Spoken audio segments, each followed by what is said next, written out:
Hello students, कैसे हो आप सब। Welcome back again. Lecture start कर रहे हैं फैक्टर्स अफेक्टिंग का। एक्सक्रीशन पे पढ़ना है भैया। तो excretion is a last topic, हमारे पहले चैप्टर का एडीएमई प्रोसेस पूरा हो जाएगा। स्टार्ट करते हैं, फैक्टर्स पढ़ते हैं। सबसे पहले भाई फिजिको केमिकल प्रॉपर्टीज है। फिजिको केमिकल प्रॉपर्टीज में सबसे पहली बात आती है मॉलिक्यूलर वेट। देखो भैया, जो भी दवा आपकी 500 डाल्टन से कम होगी ना, ठीक है, कहीं कहीं आप पढ़े होगे इसका 300 से लेके 500 डाल्टन, यानी इतने में वेरी करता है। इतनी साइज का, इतने वेट का अगर हमारा ड्रग होगा तो आराम से वो एक्सक्रीट कर जाएगा। अगर इससे अबव जाएगा तो एक्सक्रीशन नहीं हो पाएगा। नोट्स बनाओ, पढ़ लो, एकदम एक्यूरेट यही याद करना होगा।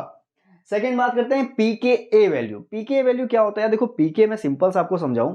किसी भी कंपाउंड में यार एसिडिटी को पता करने के लिए कि वो कितना एसिडिक है, कितना इसकी स्ट्रेंथ है, इसी को कहते हैं पीके वैल्यू। एग्जांपल से समझो भाई कि कोई एक एसिड है, राइट। अब एसिड का ये होता है ना यार, एसिड हमारी तरह नहीं होता। ये अपने बोझ को तुरंत निकालने की कोशिश कर रहा है। ये क्या कर रहा है कि हमारे से प्रोटॉन, अपने से प्रोटॉन को रिलीज कर रहा है। ठीक, अब भाई प्रोटॉन रिलीज कर रहा है, अगर अच्छे से ये बाइंड अप है, ये प्रोटॉन इससे निकलने में बड़ा समय ले रहा है तो कंडीशन अलग है, और अगर तुरंत निकल जा रहा है तो कंडीशन अलग है बच्चा। तो भैया जब ये धीरे धीरे निकल रहा है तो वीक एसिडिक, और जब ये तेजी से निकल गया तो स्ट्रॉन्ग एसिडिक। ये होता है भाई पीके। अब सिंपल सा समझो पीके, ये आपको समझाने के लिए मैंने बताया। अब समझते हैं पीके होता क्या है, पीके क्या फैक्टर अपनाता है।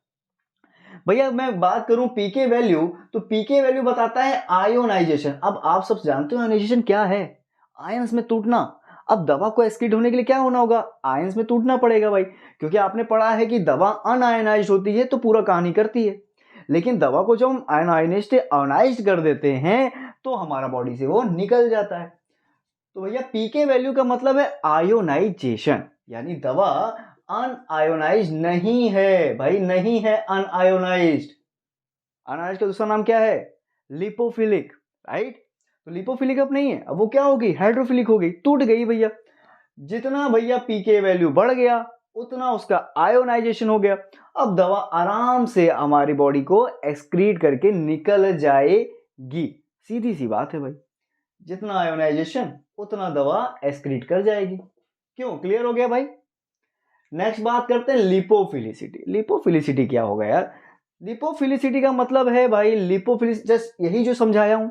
लिपोफिलिसिटी का मतलब है भैया कि दवा हमारी अनआयोनाइज्ड है, दवा हमारी लिपिड सॉल्युबल है, पर हमारा यूरिन क्या होता है? Water soluble. तो दवा अगर आपकी लिपोफिलिसिटी अभी भी रखी हुई है, दवा का मेटाबॉलिज्म के बाद उसका नेचर चेंज ना होके, दवा का नेचर चेंज नहीं हुआ बच्चा, वो अनआयोनाइज्ड ही रह गया, यानी लिपिड सॉल्युबल हो गया, तो ये हमारा बॉडी से एक्सक्रीट नहीं करेगा। सही है, यही तो पढ़ा रहा हूं यार कब से, एक्सक्रीट नहीं करेगा। लेकिन अगर मैंने इसको कर दिया आयोनाइज बच्चा, और इसको कर दिया वाटर सॉल्युबल, जिसको हम कहते हैं पोलर बना दिया इसको मैंने, तब ये एक्सक्रीट कर जाएगा। देखो जो पढ़े वही है, कुछ अलग नहीं है, कोई भी चीज अलग नहीं कर रहा हूं मैं। पीके एक नाम आ गया था, समझा दिया, बता दिया आपको। तो ये तीनों चीज में आपको यही लिखना है। नेक्स्ट बात करते हैं प्लाज्मा कंसंट्रेशन ऑफ ड्रग। देखो भैया प्लाज्मा मतलब क्या? हमारे ब्लड की बात कर रहा है। तो अगर हमारी कोई दवा प्लाज्मा कंसंट्रेशन, मतलब दवा हमारी कहां पे है? ब्लड में है, ठीक है। अगर वो फ्री फॉर्म में है, भाई सीधी बात है, वो दो फॉर्म में है, एक फ्री में है, एक बाइंड की हुई है। तो अगर फ्री फॉर्म में है तो जल्दी एक्सक्रीट कर जाएगी, और अगर वो बाइंड है तो पहले तो उस रास्ते को, उस रिश्ते को तोड़ना पड़ेगा। अरे यार सीधी सी बात है, मेरे को इस रिश्ते को तोड़ना पड़ेगा, तब जाके फिल्टर होगी दवा। तो भैया बाइंड होगी तो एक्सक्रीशन क्या होगा? एक्सक्रीशन हो जाएगा लो, लेकिन अगर फ्री है तो एक्सक्रीशन हो जाएगा ज्यादा। आसान है, ये भी हो गया भाई।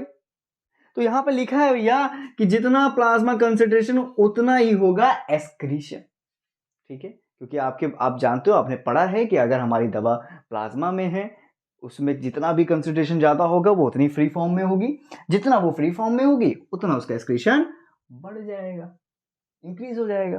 ठीक, तो ये बातें हो गई हमारी इसकी। थोड़ा समय मिटाता हूं, आगे बढ़ते हैं हम लोग और देखते हैं क्या है अगला। थोड़ी सी जगह चाहिए, चलो भाई देखते हैं। एज, एज का मतलब है आपकी उम्र, आप जवान हो, सब जगह यही पढ़ते आए हो, चाहे डिस्ट्रीब्यूशन, चाहे मेटाबॉलिज्म, चाहे एब्जॉर्प्शन, चाहे जहाँ पे। तो भैया एक्सक्रीशन में क्या नया आएगा, वही यार पुराना वाला कहानी है। देखो भाई, जो चाइल्ड होंगे, जो बच्चे होंगे, उसमें एक्सक्रीशन थोड़ा लो होगा। क्यों लो होगा? क्योंकि आपको पता है यार कि दवा आ रही है ब्लड के साथ। बच्चों में ब्लड का फ्लो थोड़ा सा कम होता है बेचारे। जब वो यंग हो जाते हैं तब कहते हैं ना, खून बड़ा खौलता है और खून बड़ा दौड़ता है जवानों में। हाँ बेटा, तो यहाँ पे एक्सक्रीशन हो जाएगा ज्यादा, क्योंकि ब्लड फ्लो यहाँ क्या हो गया है, ज्यादा। फिर आते हैं, थोड़ा सा उम्र बढ़ा देते हैं और हो जाते हैं ओल्ड यानी एल्डर। इस कंडीशन में एक्सक्रीशन फिर डाउन हो जाएगा, क्योंकि ब्लड फ्लो क्या है, कम। आसान है यार, बहुत आसान। समझ में आ रहा भाई? इसलिए इंजेक्शन वगैरह देते हो ना। चलो भाई आगे बढ़ते हैं। इतना समझ में आ गया आपको, एज में यही होता है, लिख लेना। ठीक, मिटाता हूं मैं। नेक्स्ट बात करते हैं सेक्स। अब सेक्स भैया मेल और फीमेल। अब भगवान ने क्या किया ना, भगवान ने ना हम लोग को सिंगल बनाया है ये। हाँ, हम लोग को सिंगल ही बनाया। देखो कैसे, फीमेल के अपेक्षा मेल में 10% ज्यादा एक्सक्रीशन होता है बच्चा। मतलब ये 10% ज्यादा है मेल। अगर मान लो भैया कि इनका जो भी एक्सक्रीशन होगा उससे हमारा 10% ज्यादा होगा, मतलब 10% एक्स्ट्रा में है।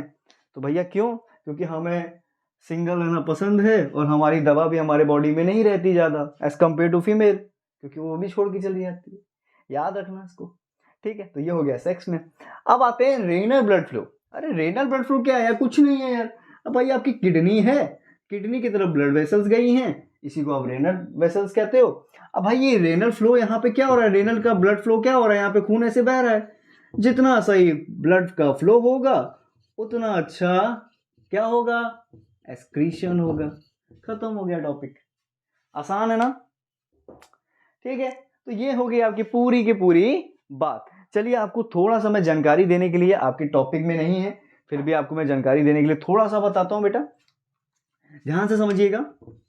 अगर मान लीजिए आपके पास मैं केस रख रहा हूं, आपके पास एक छोटी सी केस रख रहा हूं कि आपने कोई दवा ली जो एसिडिक थी। अब एसिडिक ड्रग आपने जब ली तो ये टॉक्सिक हो गई। ठीक, अब आपको कुछ ऐसा करना है कि ये बॉडी से क्या हो जाए, एक्सक्रीट कर हो जाए। तो आप बच्चा वो करोगे जिसको कहते हैं न्यूट्रलाइजेशन, यानी उदासीन। उदासीन करने के लिए एसिडिक का उदासीन क्या होगा भैया, बेसिक। तो भैया जब भी कोई दवा एसिडिक हो और वो टॉक्सिक हो जाए तो हमारे यूरिन को हम क्या कर देते हैं, बेसिक पीएच का कर देते हैं। एकदम आसान है, एकदम आसान है, बेसिक। अब मान लो भाई एसिडिक ड्रग जैसे एस्प्रिन खा लिए तो हमने बेसिक कर देना है। विटामिन सी वगैरह का यूज कर लिए, हमारा यूरिन का पीएच क्या हो गया, बेसिक हो गया। अब दवा आराम से एक्सक्रीट कर जाएगी। समझ गए? ये आपके समझाने के लिए बता रहा हूं बच्चा। दूसरी बात करें, अगर दवा कोई बेसिक खा लिए अब वो टॉक्सिक हो गई तो आप क्या करोगे, यूरिन को क्या कर दोगे भाई, एसिडिक कर दोगे। उस कंडीशन में फिर से न्यूट्रलाइजेशन होगा और यूरिन का पीएच चेंज करने पे यानी एसिडिक करने पे दवा फिर से एक्सक्रीट कर जाएगी। देख लो थोड़ा सा उल्टा है। एसिडिक था तो हमने यूरिन को बेसिक कर दिया, बेसिक ड्रग थी तो हमने यूरिन को एसिडिक कर दिया। क्यों? क्योंकि आपको पता है दोनों एक दूसरे को न्यूट्रलाइज कर देते हैं। तो भैया ये हो गया हमारा topic, factors affecting excretion. Next मिलते हैं रिसेप्टर्स के बारे में, और बहुत जल्दी खत्म होने वाला है हमारा, तो मिलते हैं नेक्स्ट वीडियो में।